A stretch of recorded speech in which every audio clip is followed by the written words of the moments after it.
అని అడగండి. దేవునికి స్తోత్రం. హల్లెలూయా. అందరికీ సమానంగా ఇవ్వగలిగిన దేవుడు ఆయన సమర్థుడు.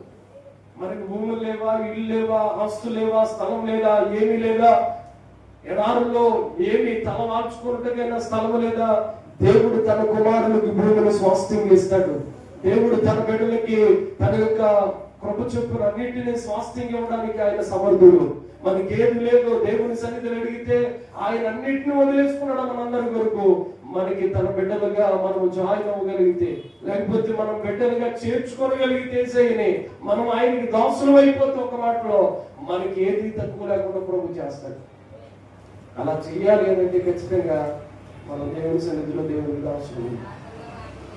దేనికి దాసులు అవ్వాలి? ఈరోజు దేవునికే తప్ప దేనికి మనము దాసులు కాకూడదు. దేవునికి స్తోత్రం కలుగునుగాక. హల్లెలూయా.